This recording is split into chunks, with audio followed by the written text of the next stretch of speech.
everybody. Good evening. Welcome to episode 17 of the Giant Zone. You got your favorite host here. You got Steve the Banker, and you got yours truly, Fly Guy Carl. I'm going to apologize now. I'm a little distracted right now. I've got the Ranger game going on here. And as you can see, guys, I'm representing. So I'm a little distracted, but we're going to get through this, guys. In the meantime, guys, before we kick this off, as always, we want to say thank you for everybody's support. We've got some good news today, some really exciting news about the show. And, we couldn't have done that without all of you. So we thank you all, and we ask you to please continue to subscribe to our YouTube channel, and please keep up the 5-star ratings on our downloads. We really appreciate this. We're 11 out of 25. We want to keep climbing. So we're going to keep going here.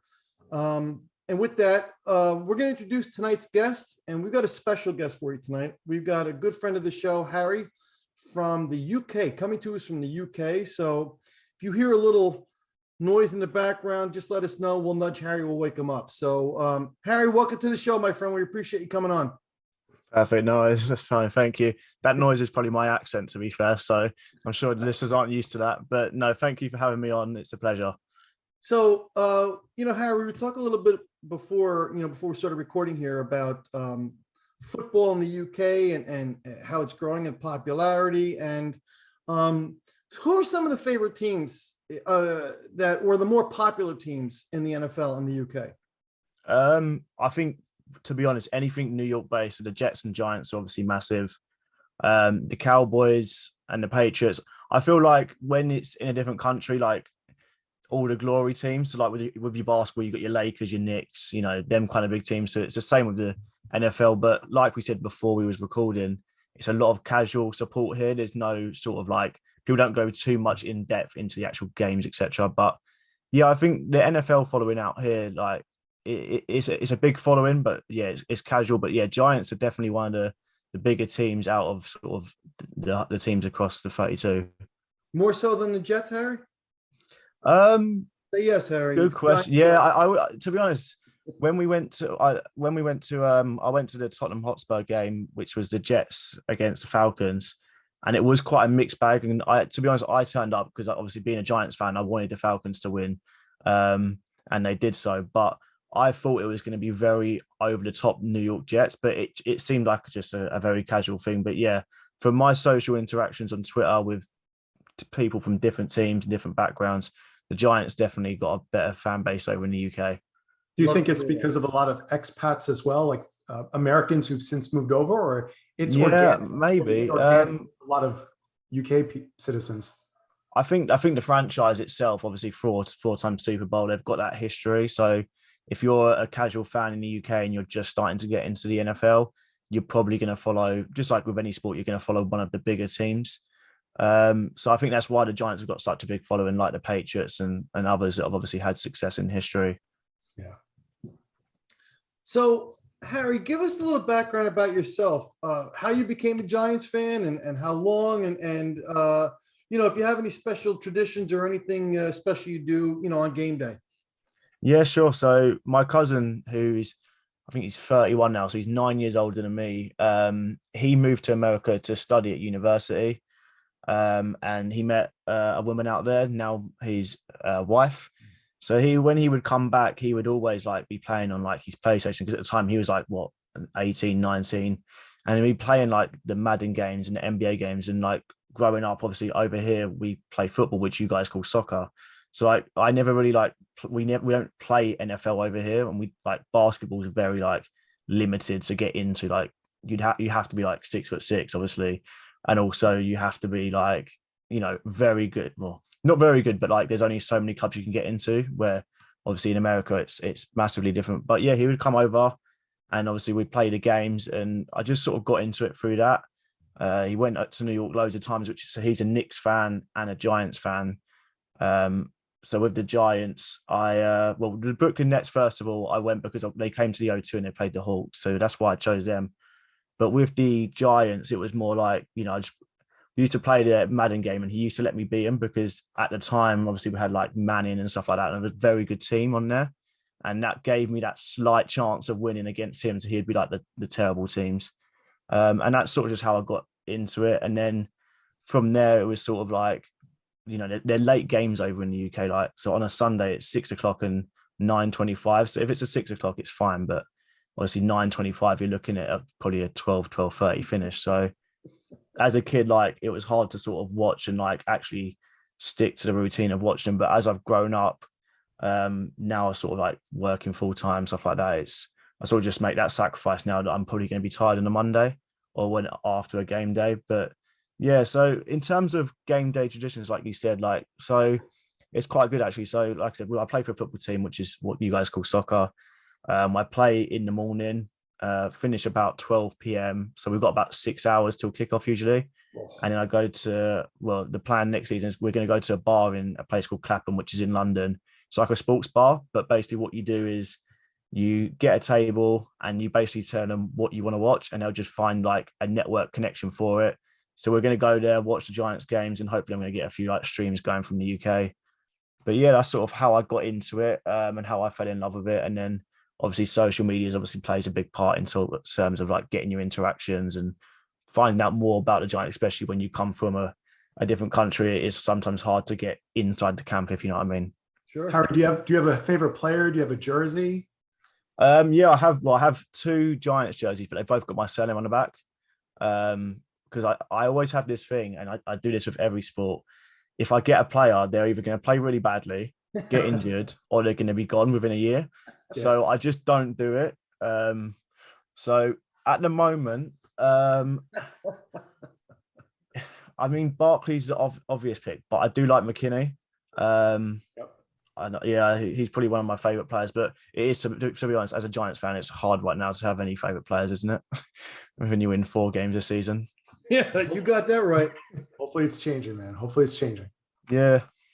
So over here we have the Madden curse. So I guess over there you have the Harry curse. Is that correct? Is that the way it works over there now? Yeah, something like that anyway. So let's get into this, Harry. We know you got some questions for us that you want to discuss tonight. So why don't you go ahead and ask us a question? Yeah, sure. So I mean, the sensible thing I guess to talk about first is obviously the draft. What that kicked off. What time was that? 1 o'clock on Friday morning. Ooh, So that was fun. Yeah. So I sort of, when you're like on the couch and you like one eye open kind of thing watching it. That was me. I got my mate to tweet it out from our Neal Giantcast podcast Twitter account. But yeah, for me personally, I thought that first round couldn't have gone any better. We done a podcast like a couple of days before, and was like, as long as we get one of Neal or Kayvon, like, I don't care. As long as we get one of them. Obviously, to get both of them was an absolute pull. I didn't expect Neal to drop to 7, but yeah, I was wondering what your guys' like opinions on, like, I think it's an A grade throughout the whole draft, but an A+ for the first round just based on who we got. Carl, do you want to No, take go ahead, it? Steve. You can start with this one. Yeah, I mean, we talked about this on our last podcast. I was just absolutely ecstatic. To me, the number one priority for this new staff, for this new regime, more than anything, everybody talks about a lot of stuff out there. Well, we need to fix this. The number one priority has to be, is Daniel Jones our quarterback? Now, they didn't pick up the 5th-year option, nor should they have, I think. But, they could always franchise him. But I think they just need to know with certainty. And the co-owner, John Mara, said after the season was over, and I'm sure most of our listeners and viewers know exactly where I'm going with this, we didn't do right by him. We messed him up. We didn't give him the support he needed. Everybody knows the facts on that. So how do you do that? Well, you got to fix the line. And they've done yeoman's work. They've signed the best free agents they possibly could have, given what little salary cap we had. They addressed it in the draft, but you got to address it. And that's what I was saying leading up to the draft. Tackles don't grow on trees. You can get interior offensive linemen, 2nd, 3rd, 4th, for sure. And historically, you can get a tackle in the 2nd or 3rd round, but the odds are not great. All we got to do is look at recent history with Matt Parrott. I mean, get a tackle in the 2nd or 3rd round, and the odds are the talent, there's a severe drop off any given draft. So to get one of the top tackles this year was just imperative. But I know I was nervous that we weren't going to get either him or Icky. I think most of us were not exactly enthused with Cross. And so I'm just ecstatic. I couldn't be happier. And then to get one of the top 2 or 3 defensive players, I think Carl and I were both man crushing on Sauce, but to get Kayvon, I mean, come on. He's for 2 years in a row now, they've been talking about him eventually being the number 1 pick in the draft, and we got him down at 5. So they were prepared. They were smart. There was no surprises when the players dropped. They didn't hesitate. They knew exactly what they wanted to do. And I think that goes back to everything we've been talking about with Joe Shane and the staff he's assembled is they're prepared and they know exactly what they're doing. There's no surprises. So I agree with everything that Steve just said. I think Steve and I have been in lockstep the entire offseason that we wanted Neal. And the way that first round was playing out, in addition to the players that we got, what I was most impressed with was the way that Joe Shane actually played that first round. As the picks were coming off the board, Steve and I were going back and forth saying, we've got a shot at both tackles here. So when Gardner went at 3, we said, okay, we've got at least one. And then when the Jets when Stingley went at 3, my apologies. Houston. And then Gardner went at 4. I said to Steve, maybe we go Thibs first and then pivot back to Neal later. And so it worked out that way, but the risk was that someone was going to jump up and take Neal at 6. As it turned out, Carolina did take a tackle, but it was Icky. And yeah, we would have been pleased with either one, but I'm more happy that it was Neal, that we got.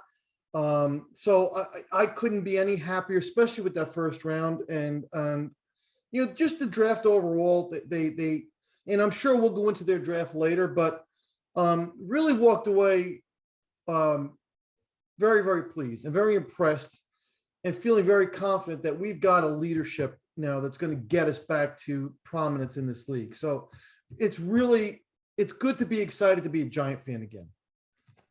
What were you? Yeah, I was so happy. First thing first, I didn't expect us, like I said, I didn't expect us to get both. I didn't expect Neal to drop to 7. I was expecting him to get picked at 6, like you said.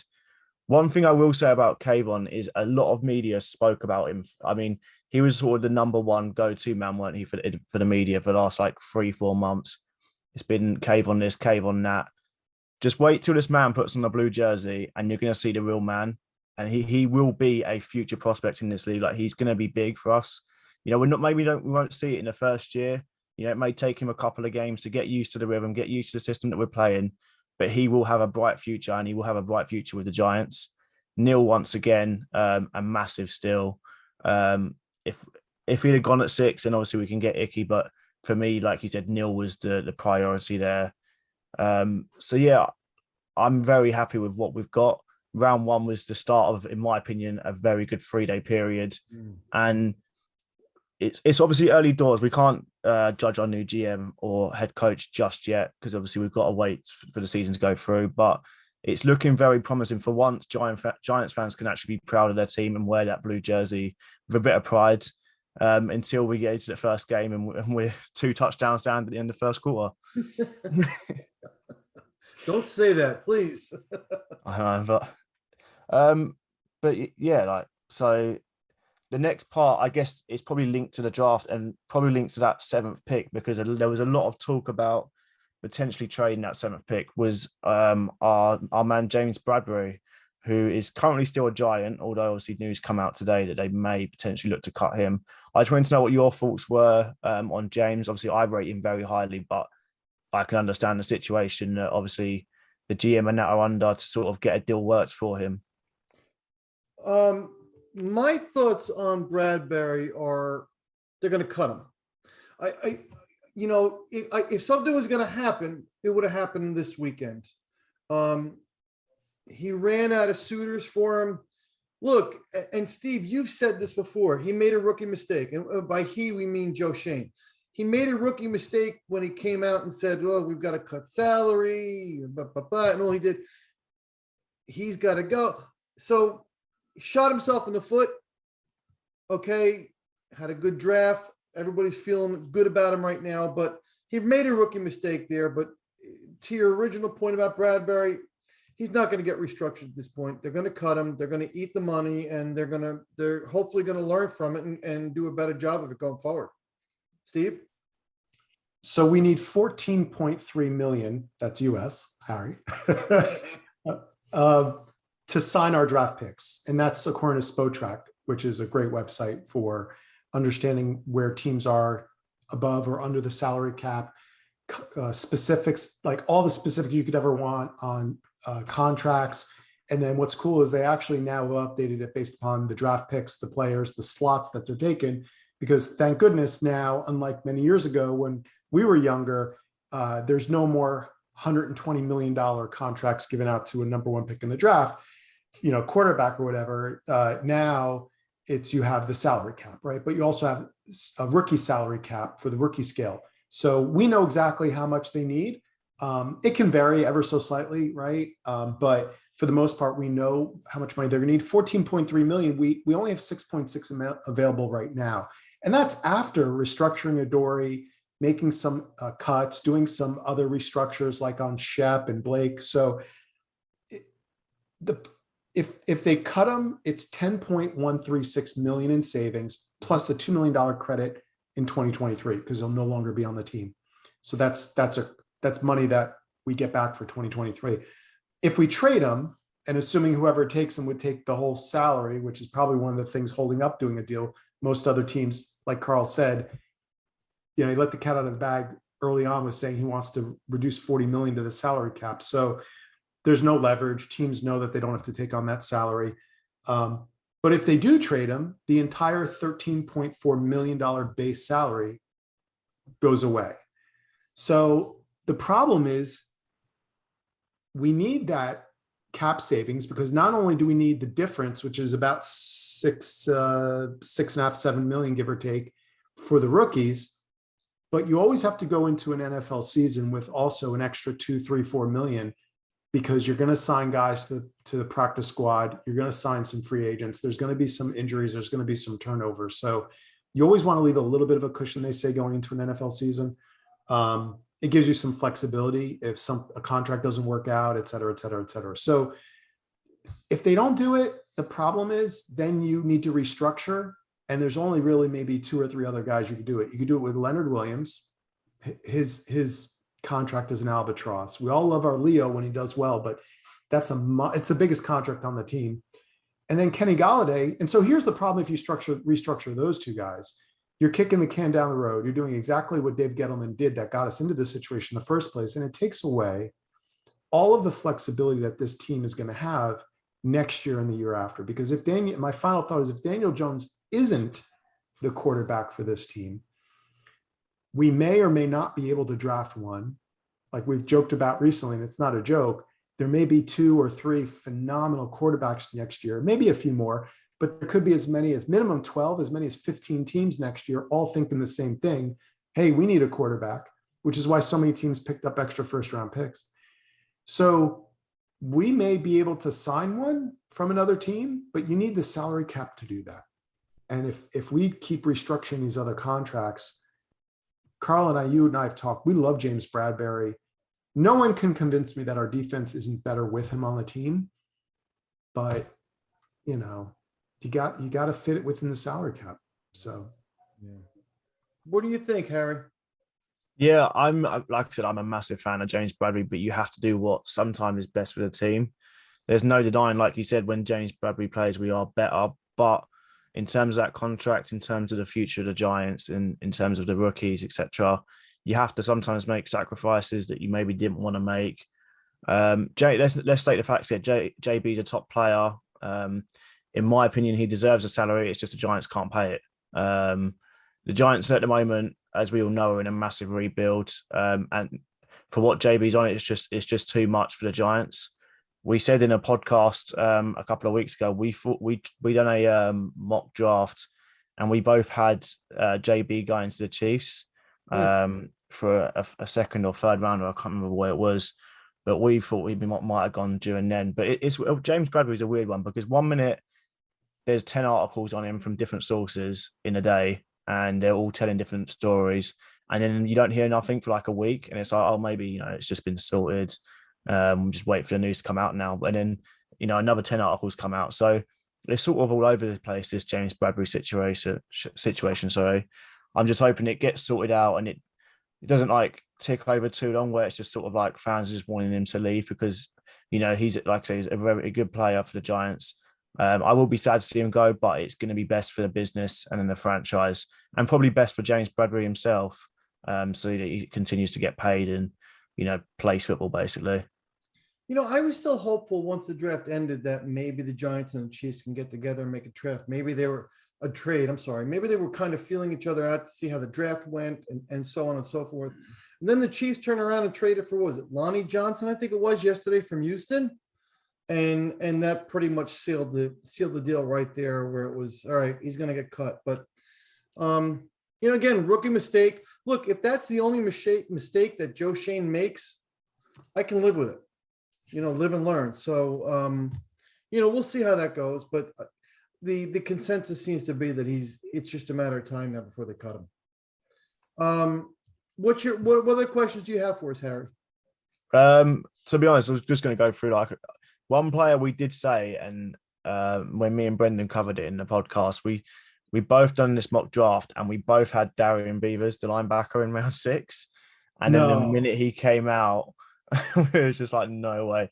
Like, did you really? Yeah, we literally. I'll probably have screenshots of it somewhere. Because we put it on our Twitter account of both of us, like posting it. Should have bought a lot of it was the weirdest thing ever. Like Brendan literally put a tweet out like the minute he got drafted and just like added our podcast and was like, yeah, he just got drafted. Like, out of all the people, like, I actually think we've done a very good overall, not just including you could take away the first round, just from round 2 to obviously the final pick at round 6. I think we had a very solid draft. Look, let's not get carried away. They're not all going to be amazing players for us. Some of them just going to be that piece in the jigsaw that just connects a few cogs and etc. But we've got a very bright draft pick. We've got 11 players that can potentially come in, and look, they can't be any worse than what we had last year. So that's always a plus side. In terms of as you were saying earlier, a bit different from this, but Daniel Jones's 5th-year option, with turning that down, and as you're saying, the quarterback situation, it's such a hard one next year to sort out. I honestly, if they don't take it up and Daniel Jones does leave at the end of the season, I struggle to see who we're going to get that's going to be, because that's the problem with the Giants fans, isn't it? There's 50% that want to keep Daniel, and then there's 50% that can't stand him and would rather have anyone on planet Earth other than him. But I'd say grass isn't always green on the other side. So be careful what you wish for, because if Daniel Jones leaves and we end up with some quarterback that's just sort of playing, in his final year, just doesn't really care, no sort of like ambition, because that's where we are at the moment. We're trying to be an ambitious franchise, trying to get to that next step. We know we've been poor for the last few seasons. We're now trying to get a bit of stability. We're not saying we're going to make the playoffs this year, but build on it and build on it and build on it. The last thing we need is someone coming in at quarterback, which is the most important position, and just not having that like ambition and drive to get us there. So yeah, the grass isn't always greener. I would like to see that. I would like to see Daniel Jones have one more year. I'm a fan of him, but I'm not the head coach and I'm not the general manager, so I don't make the call. So I just wanted to know your opinions. If Daniel Jones doesn't come in, who would you like to see? Oof. Steve? Look, a lot of people, Daniel Jones would have been the best quarterback in this draft, first of all. That's just a fact as far as I'm concerned. That's not saying much. That's a low bar. This was a horrible, horrible quarterback draft. But he would have been the best. He would have been the first quarterback taken in this draft. Would he have been taken at 18 or 19? Probably. He didn't deserve to be a top 10 quarterback in this draft either. And that was the big mistake we made, taking where we took him. And I think that's at the end of the day, that's what the coaching staff and the management weighed against. They said, listen, we have him under contract. We have another year. He's got 3 years of experience. He's not a rookie. He's made mistakes, but he's also made some improvements. And we haven't done right by him. So the problem is, and you guys have probably seen on Twitter for weeks and weeks now, people have been saying, okay, let's say he has a good year next year. What does a good year look like? Does he need to make a Pro Bowl? Does he need to have X amount of wins? Does he need to exceed our expectations? I don't know that I've thought about that hard enough myself to know what that looks like. What does success look like with Daniel Jones if he has a great year and we franchise tag him, let's say? I think we'll know it when we see it. It'll be an offense that's scoring over 30 points a game. It's an offense that is taking advantage of his mobility. It's an offense where he's not losing us games with turnovers at the worst possible times. It's an offense where he's going through his progressions, not just his first read, but he's advanced now to the point where he's looking at his second and third reads. We'll know it when we see it. But if not, man, I don't know, because we didn't line ourselves up with an extra draft pick next year like a lot of teams did. I don't know if our record is going to be bad enough to be one of the top 2 or 3 teams picking next year. And I don't know that there'll be a Russell Wilson or a Deshaun Watson available for a trade. It sounds like the only quarterback who's going to be a phenomenal quarterback that may not re-up again with the team he's on is Aaron Rodgers. And he's a head case, and I don't know that we'd want him. So, and I don't know that he'd want to come here. This isn't the type of market where Aaron Rodgers. So I don't have a great answer for that other than those things. I'm just trusting this staff and this management to do the best possible job with Daniel, even though it's only a year, and maybe that's not fair. They had 3 years with Josh Allen, but we're in a pickle, man. We're in a tough spot. If they don't do something special with him, everybody wants to get rid of him, but I don't know what we're going to do. That's a complex question. And Steve, you touched on something that I actually, the more I thought about it, the more I tend to feel, and I agree with what you said. Daniel Jones' success is going to be tied to the overall performance of the offense. It's not a question of, if anybody's going to sit here and say, well, he either makes a Pro Bowl or he's not coming back, or he wins a Super Bowl and he's not coming back. That's very narrow-minded thinking. If this offense is clicking, and let's say, and even if we only win 6 games, 7 games, okay, but the offense shows that there's a system that's going to work, that they can move the ball, that they can control the ball, that they can put together a long drive when needed, do something in the 2-minute drill, whatever. If the offense shows cohesiveness and they're coming together and the line is gelling and Jones is getting the ball out there, he's got time, they're moving the pocket, Saquon's running the ball. You know what? I think that might be good enough to say, you know what? Let's keep rolling with him. You know what? It's coming together. We like what we've seen. Maybe quarterback isn't the missing piece here.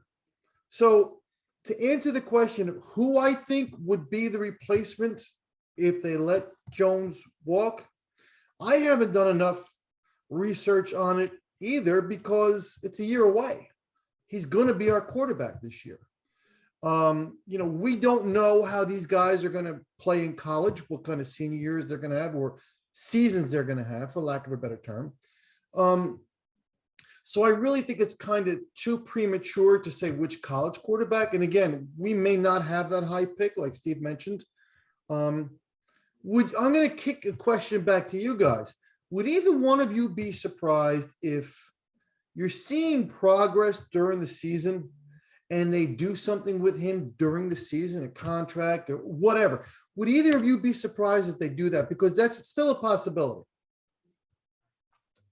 Yeah, I'll go first. Yeah. No, I actually wouldn't. To be honest, like Steve said, in terms of how do you determine success next season, and Carl, you touched on it really well, actually, about actually seeing a cohesion and the way we're actually moving forwards. If you watch the games last year, there was no sort of, okay, at least we're trying this, at least we're trying to get somewhere. There was none of that last year. I think success for Daniel Jones isn't determined by how many wins we get, how many touchdown passes he throws. It's more, okay, this is the pattern of play we're trying to achieve. It's not working at the moment, but we're only 2 games into the Dabo era. So, it's not going to work straight away. It's going to take time. People are going to have to understand plays better. Yeah, I wouldn't be surprised if they tried it, if he does well. But it's the Daniel Jones thing, no matter what happens, because let's be honest, he's not going to be the number 1 quarterback in the league. He's at best, he's only going to make himself an average quarterback at best. So he's always going to split hairs. There's always going to be people saying, no, he's not done enough. No, he has, or yes, he has done. For me, if he gets halfway through the season and I feel like I've seen sufficient enough progress where he's playing the plays better and we're just looking more fluent going full on the offense, then yeah, I wouldn't be surprised if they did it, and I would also be very happy if they did it. Steve?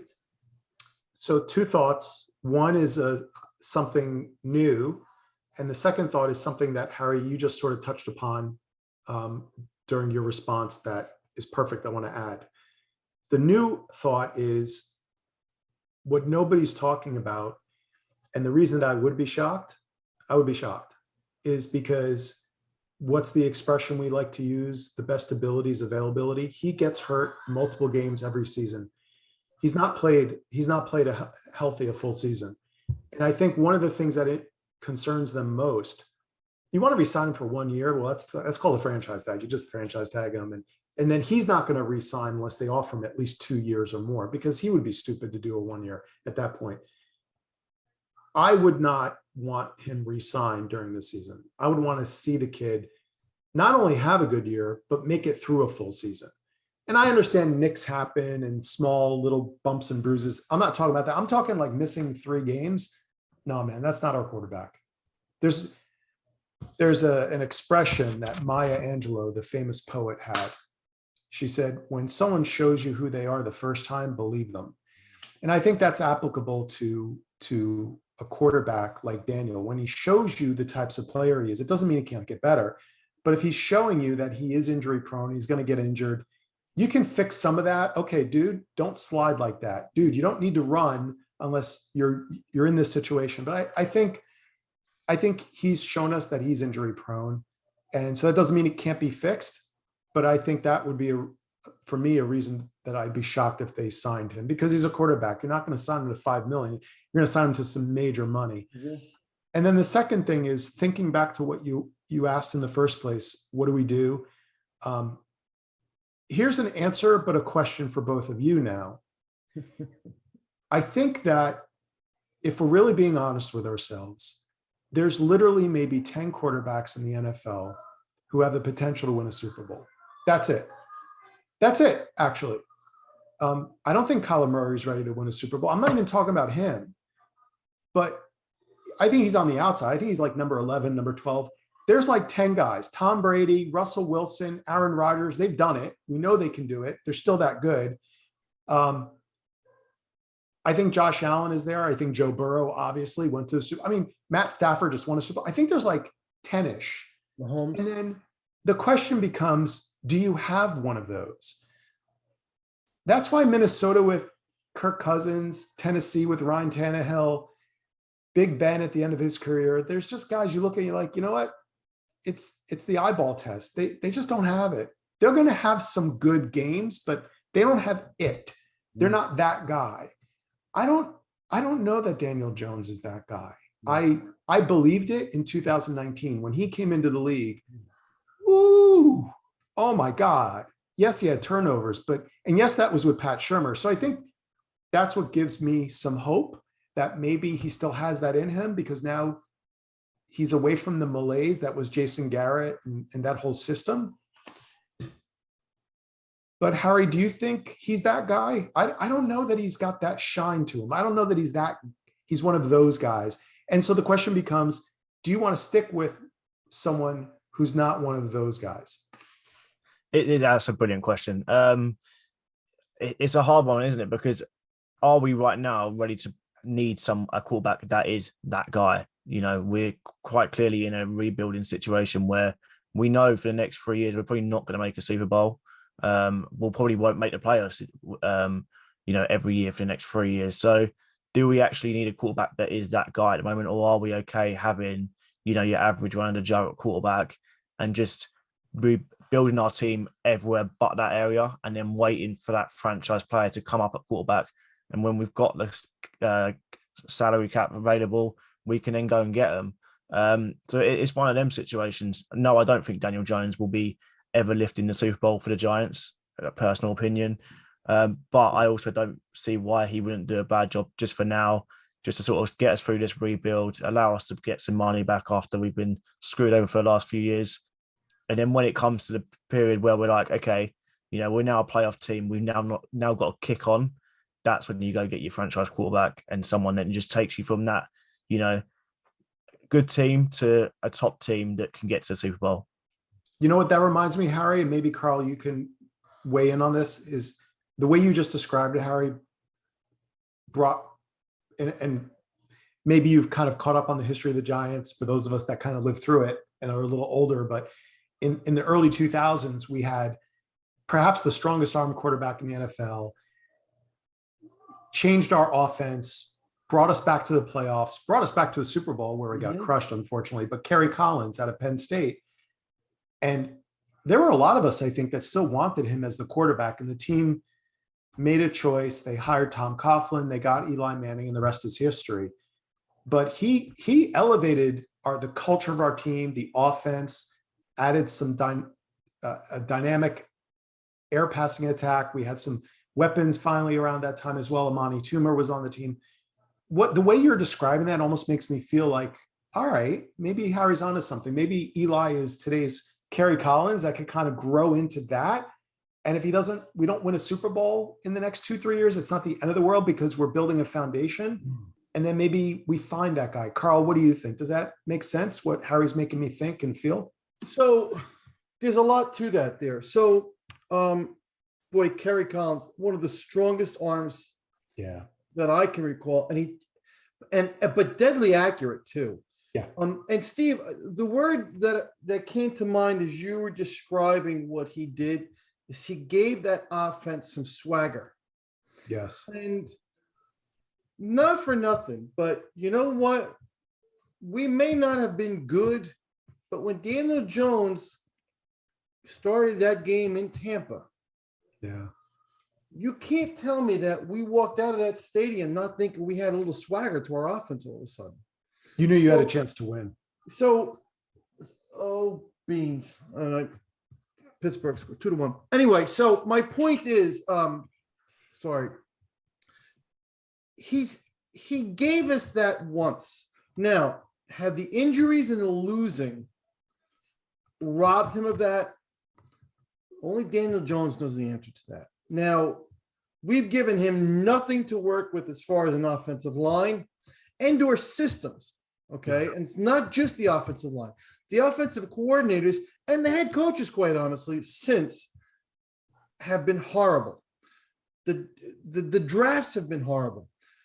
So I think these guys are giving him the opportunity and the tools and the weapons needed to develop that swagger again. So that's, which then takes me back to my last answer. If the offense develops that swagger and everybody, all right, so maybe he's not Aaron Rodgers, maybe he's not Matthew Stafford, Patrick Mahomes, but if he helps add to that dynamic of that swagger, and this offense just works together, Eli was not the flashiest quarterback when he played. You know what? He won 2 Super Bowls, and in the playoffs, he was a killer. He was an absolute killer in the playoffs. I'm not saying Daniel Jones is Eli Manning. I don't want anybody tweeting me about that. But what I'm trying to say is if this system, this new system with these new pieces and Daniel Jones leading that works and plays well together, hey, all bets are off. You just never know. We've seen it with our teams. You just never know when a team gets hot or when a team comes together, what they can accomplish. So, excuse me. So in as much as right now, if I had to answer your question directly, where Has Daniel Jones shown me that he can be one of those guys, Steve? Absolutely not. And I love Daniel Jones. Absolutely not. He hasn't. I'm not going to lie about it. Yeah. But am I saying he can't? No, I'm not saying he can't. I want to see him with a full complement. I want to see him, to your point, stay healthy. And I want to see if the system that these guys in Buffalo were successful with and building, if that transforms to some level of success here with Daniel Jones as our quarterback, why not? And I got news for you. To your point, Harry, where, well, 50% of the fan base loves him, 50% of the fan base hates him. He wins, and this offense has that swagger. That number that like him and that are all of a sudden cheering for him is going to go up tenfold. So we all just want to win. We're all just tired and cranky from losing. All right. But we'll see. I think we got the right leadership in place to bring this together and help him get there. So that would be my answer to that. That would definitely be my answer to that. So we got a couple minutes here. So quickly, guys, your draft. So how did you feel about the draft? How do you feel about where we're at now that the draft is over? Go ahead, Harry. You could start this. Yeah. So obviously we've already touched on round one anyway. But yeah, that draft, it couldn't have gone any better in the sense that I feel like we got our men that we needed. We've got another wide receiver in Wendell Robinson. We've got the Darian Beavers, like me and Brendan said we would get. A couple of other mentions, Dane Belton, Dan Bellinger. We've got a good couple of players there that, like, I'm not going to say they set the world alight next year in the NFL, but they're good pieces to have in certain snaps, in certain scenarios. I was very happy with the draft. I think it's a good start under the Joe Schoen regime. And yeah, I was more than happy with it. I was tired by the end of it. I think it finished at 4:30 in the morning. I was knackered by the end of it, but it was well worth watching it. I was dreading us messing it up completely. Something that would have happened in previous years is us messing it up. But yeah, I'm more than happy with what we got, what we picked, the trades we made. So yeah, I like I said, I'd give that an A grade, that draft, honestly. And some people probably say that's because you're a Giants fan, being a bit optimistic, but considering you've got to remember where the Giants are before the draft and what we had available to us. So now what we have, the young rookies coming through, plus our free agents that we've already signed on the 1-year deals, we're in a lot better position already than we were last season or at any point last season. Steve? So a couple things. Most drafts, you want to get 2 or 3 starters. That's a successful draft, and hopefully at least one Pro Bowl type player. And you're going to have several swings and misses, and that's okay.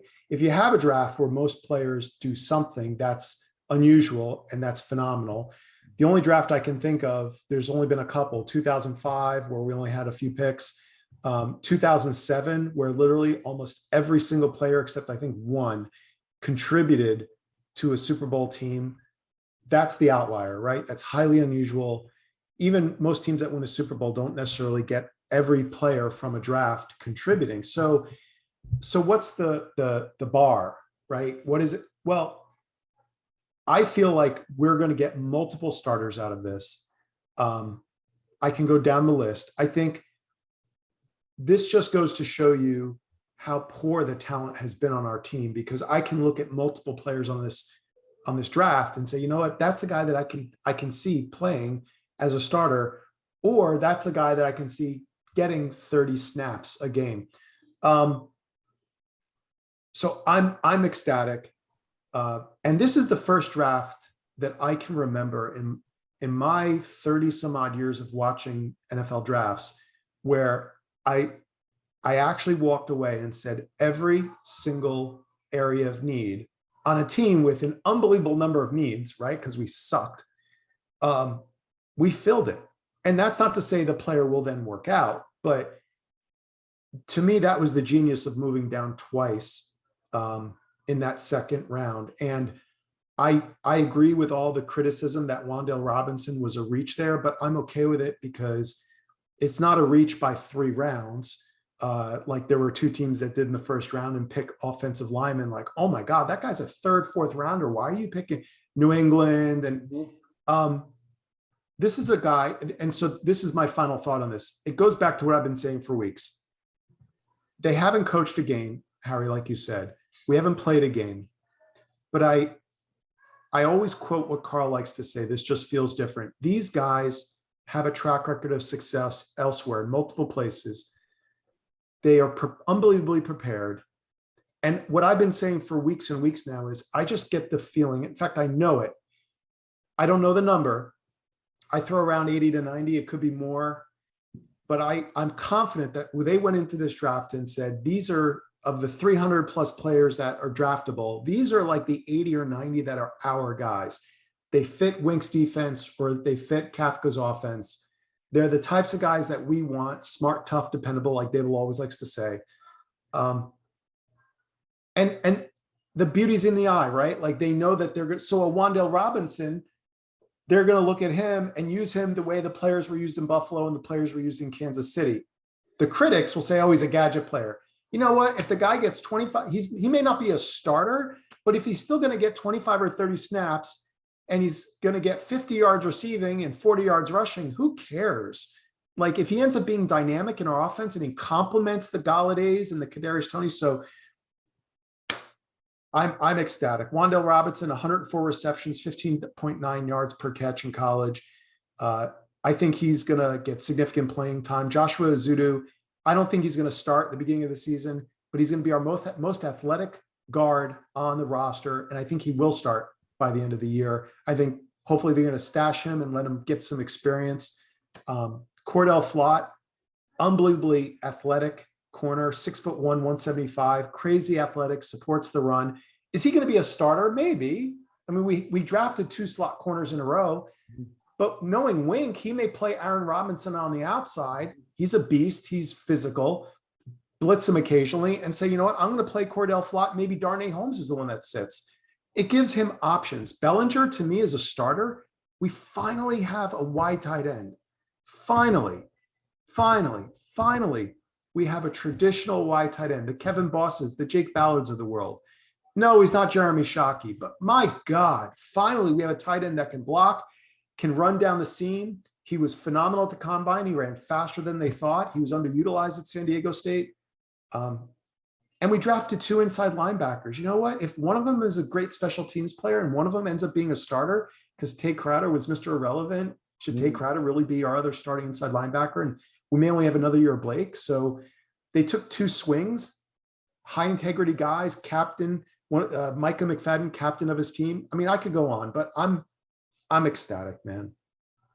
So my thoughts were phenomenal first round. Round 2, look, many of you that see me on Twitter know that I was disappointed, I guess, for lack of a better term, with round 2. You were. But, you know, as I kind of looked back on it Saturday, what I said to myself was, what am I disappointed about? They did pretty good. The players I got actually filled holes and fit needs. Now, maybe I didn't agree with the pick of Wan'Dale Robinson where they picked him, but I understand the reason behind the pick. Was I hoping in round 2 to come away with a linebacker, let's say, and somebody in the secondary? Absolutely. But okay, so we got a Wan'Dale Robinson, we got Joshua Ezeudu. All right. You know what? Build a foundation. We got depth on the offensive line all of a sudden. We've been saying that. We saw it just last year alone with injuries. We had no depth. Okay. So, and then you look at the last day, day 3. You figure of those 6 picks, if you get 3 of them that start or 3 of them that are players, that's a good final day of the draft. That's all you got to ask for. Look at Belton is supposed to be a great safety out of Iowa. I think he was 3rd in the Big Ten in interceptions, or he rated 3rd overall, something like that. Yeah, he had 5 interceptions. Thank you. All right. Darian Beavers, I mean, there's many people that thought he could have been a much higher than a 6th-round pick. And I've seen reports that he's the steal of the draft. Okay. And I'm looking at the picks here. Bellinger, like Steve said, we got our tight end now. All right. Going into the draft, we were looking at Ricky Seals-Jones. Now we've got ourselves a tight end. So, you know what? We did good. And I'm feeling really good about where we're at and where we're at with this new leadership. And taking a step further, I was listening to Brian Daboll yesterday. And I'll be the first one to admit that I drank the Joe Judge Kool-Aid when they first hired him, and his introductory press conference and the way he presented himself, and so on and so forth with that. And then you hear Brian Daboll, and he's the exact opposite of that. But you could just, if you listen to his words, he's calm and that's his personality. But if you really listen to what he says, he knows what he's doing. He knows what he wants. And you know what? I think they're giving him what he wants. So, and look, getting back to Joe Judge lost me at the end with the kneel downs in Chicago. All right. So, I think it was in Washington, against Washington. But my point is, you know what? Him imploding at the end of last season and those kneel downs could be a blessing in disguise, because prior to that, Joe Judge was going to get rehired and Kevin Abrams was going to be promoted to GM. Now we've got the steal of the offseason in Joe Shane, got probably the hottest coaching prospect in Brian Daboll. And by the way, we've got a great coaching staff to boot. Kafka, Wink, so on and so forth. Brian Cox, I'll take that. So given all that, I like where we're at. I think they did a great job with the draft. Love where we're going. Love the direction. Love the way, Steve, to your point, I love how this feels. I'm super excited to be a Giants fan again. And I think there's good things. There might be a couple bumps in the road, but we're heading in the right direction again, guys. And after all these years of losing, I don't think we can ask for more than that right now. Can I reframe it real quick for both of you? Yeah. If we went into this draft and I asked you guys to write a list from top to bottom and prioritize, so it doesn't have to be in this exact order. This is just how I put it, of what you wish we could accomplish. A wish list. And it's called a wish list, right? We've all done that in life. Harry, what's your wish list? Carl, what's your wish list? Like, you're not going to fill everything. Number one, a right tackle. Mm-hmm. Number two, an alpha edge. What's an alpha edge? We have Aziz. We love Aziz, but he's Robin to a Batman, and we need a Batman. We need that guy. Swagger. You know what I'm talking about? That feared guy. Alpha edge. Yeah. We need a wide tight end. We don't need a guy like Evan Ingram. We have Ricky Seals. Fine. But we need a traditional inline blocking tight end, but who's also a threat in the passing game. Okay. You could stop there and probably be like, okay, you'd be pretty happy. But then I go on, man, guys, I wish we could also get some competition and depth at inside linebacker. And I'd also like some additional depth at interior offensive line. Oh, but you know what, Steve? We signed a couple guys in free agency. And oh, by the way, inside linebacker, the Giants never draft linebackers anymore, except in the 6th or 7th round. So good luck with that. Oh, I'd also like us to add a little cornerback depth, because the whole James Bradberry situation, I don't know. And now you're asking too much, Steve. I don't know. And wait, I'm not done. I'd like to add maybe a wide receiver. I don't know what type of wide receiver I'm going to get. And I'd also like a backup defensive tackle, because in Wink's defense, you need a big 350-pound nose tackle. We got that in Justin Ellis. The other defensive lineman, we just let another one go. Second year in a row, we let a defensive lineman go. So we really only have two good proven D linemen, Leo and Dexter Lawrence. And then we got this big guy in the middle. But man, I wish we could get like someone to sit behind him and groom and grow. You know what, Steven, you're asking way too much now. Oh, are you on? What's wrong with you? Guess what, guys? We just did all of that. Yeah. Every single thing I just talked about, we just did. Yeah. It's crazy if you think about it. we just addressed so many problems like in the draft. Like we said earlier, they're not all gonna, be up to the bill, and some of them will fall off, and some of them will, you know, pass expectations. But that's the whole point of the draft, and that's why they're college kids coming through. But if like you said, if you'd have told me that would have been our draft before this draft started, I'd have bit your hand off and told you just stop messing about. So You would ask me, what am I smoking? yeah, literally, like you wouldn't have. You might have got one or two of them correct. Like we got the Beavers one right, but apart from that, like you wouldn't have had all them people coming in, and obviously the round one was exceptional. So we've on paper we've solved a lot of problems, but we haven't, because obviously we don't know what they're going to be like. We don't know how they're going to take to NFL. Yeah. But it's always a promising start when you get, they're showing intent. They're going, okay, this is what's clearly broken. We're trying to fix it. We're giving it a go. That's all you can ask for at the moment. I agree. It's again, I keep saying it. It's so exciting to be a Giants fan right now, and I think we've got to be a little patient with these guys. We can't be calling for the heads if we win 6 games next year. It's a building process. Build the foundation. And again, look, I'm going to say this also. I think a lot of these guys that you saw get drafted this weekend, hell, throw them in there. We're not expected to be a good team this year, so throw them in there and let them start getting the experience. Let them learn. Okay, granted, they have to earn it coming out of camp. I understand that, but if they do, throw them in there. And I'm still excited about what this coaching staff, especially Wink, is going to do with some of the players we got in the last 1 or 2 drafts, like Ellis, that edge rusher we got who was hurt much of last year, and he was a physical specimen, and he finally played towards the end of the year. I mean, Wink is known for that, right? Developing these unknown edge rushers. And so I'm excited to see what this coaching staff does with some of the younger players that have not been developed, if we're being honest. Yeah, I agree. And like you said, Carl, about almost throwing the young ones into the deep end, because what have we got to lose? Like they physically can't do any worse. So it's like, you either sink or swim, right? You go in there and you do well, you make yourself a name, or you don't do well, but you're still not going to do as bad as last season. So, we've always got alternatives for the players that maybe don't make the cut as we thought they would. So I agree with you, Carl. I think, just chuck them in, obviously reasonably, not, all at the same time kind of thing. Yeah.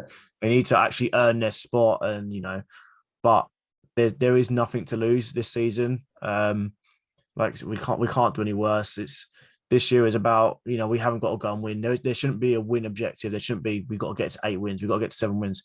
It should be about just growing the team and almost finding out who we are again, kind of thing, and what we're going to be like. Can you at the end of the season turn around and go, okay, we got 5 wins this year or 6 wins this year. Okay, in 3 years' time, though, I can see how it's going to look. This is what the future of the Giants football looks like. If you can do that at the end of the year, then in my opinion, that's a successful season. And I guess that's all you can ask for at the moment after the last, 3, 4, 5, how many years of hurt. Build a foundation, see what you have to go forward, and then just run with it. And if it doesn't fit, replace it. Simple as that. But I'm excited, guys. And Harry, I know it's late there, so we don't want to keep you up too late, but we really appreciate you coming on with us tonight or tomorrow morning, whatever it is, and giving us some time and turning us on to your friends over there in the UK or across the pond, I guess, as you say it. So we really enjoyed having you tonight, Harry, and thank you so much. And Steve, as always, great job with everything. So glad we're doing this together, Steve. And to everybody out there, thank you for your support. Please keep watching, and we'll see you again next week. Guys, thank you. Good night. Great job.